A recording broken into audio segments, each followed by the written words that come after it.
सबसे पहली खबर क्या है? जी हां, सबसे पहली खबर है फ्रीबीज की।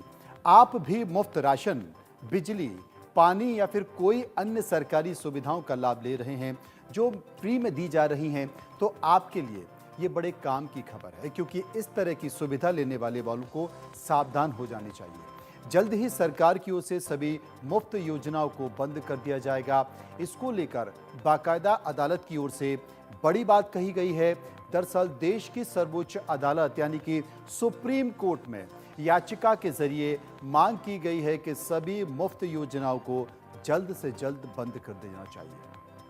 आपको बता दें कि देश में चुनाव के वक्त राजनीतिक दलों की ओर से जनता को लुभाने के लिए फ्री योजनाओं का ऐलान किया जाता है।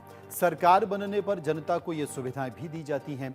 इससे मतदाताओं को अपने पक्ष में करने में मदद मिलती है। सुप्रीम कोर्ट में दाखिल याचिका में सरकार की ओर से दी जा रही मुफ्त योजनाओं को एक रिश्वत के तौर पर बताया गया है, जो राजनीतिक दलों की ओर से मतदाताओं को दी जाती है।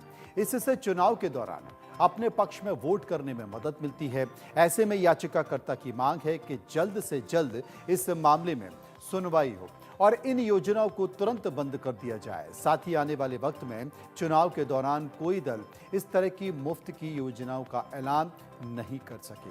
उदाहरण के तौर पर समझिए, जैसे देश में केंद्र सरकार की ओर से मुफ्त राशन योजना चलाई जा रही है।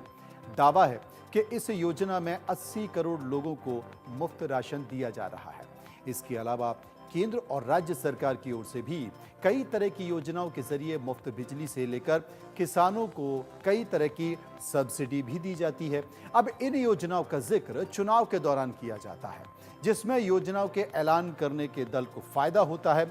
और आपने कई राजनीतिक मंचों से भी सुना होगा, हर राजनीतिक पार्टी कहती है कि मैंने आपको ये दिया, मैं आपको वो दूंगा, मैं आपको ये फ्री दूंगा, मैं आपको ये भी दे दूंगा। तो वो मतदाताओं को प्रभावित करने की कोशिश करते हैं। अब इसी तरह एक और सरकारी योजना है, वो योजना है लाडली बहिना योजना, या फिर इसे लक्ष्मी भंडार योजना कह सकते हैं। इस तरह की स्कीम है, महिलाओं के खाते में एक निश्चित रकम भी जमा करने का वादा किया जा रहा है और चुनाव जीतने पर यह रकम जमा भी की जा रही है। इसके साथ ही युवाओं के लिए मुफ्त टैबलेट को लेकर, मुफ्त स्कूटी को लेकर, फोन को लेकर कई सारी योजनाएं चल रही हैं।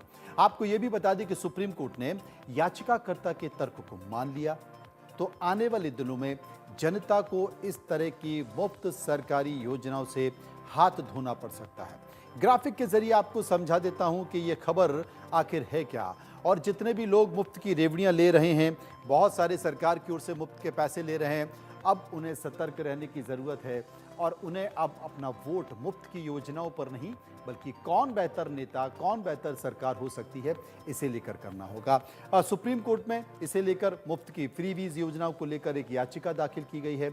चुनाव में फ्री की योजनाओं से राजनीतिक दल वोटर्स को यानी मतदाताओं को लुभाते हैं। याचिकाकर्ता ने जल्द ही सुनवाई की इस पर मांग की है। याचिकाकर्ता के तर्क सही लगने पर फैसला संभव बंद हो सकती है सरकार की मुफ्त वाली योजनाएं। हालांकि इसे लेकर पहले से ही सुप्रीम कोर्ट में बहुत सारी याचिका इस पर लगी हैं और सुप्रीम कोर्ट ने कई सारी याचिकाओं को एक साथ किया भी है। लेकिन उम्मीद की जा रही है कि सुप्रीम कोर्ट भी इस तरह की फ्रीबीज की योजनाओं को लेकर चिंतित है, क्योंकि इस देश में चाहे वो केंद्र की सरकार हो या राज्य की सरकार हो, सभी सरकारें कर्ज के बोझ तले दब रही हैं और उनके पास अपने राज्य में विकास की योजनाओं के लिए भी पैसा नहीं है और अपने कर्मचारियों को सैलरी यानी कि तनख्वाह देने के लिए भी पैसा नहीं है, जिसका जिम्मेदार कोई और नहीं बल्कि सिर्फ ये मुफ्त की योजनाएं हैं।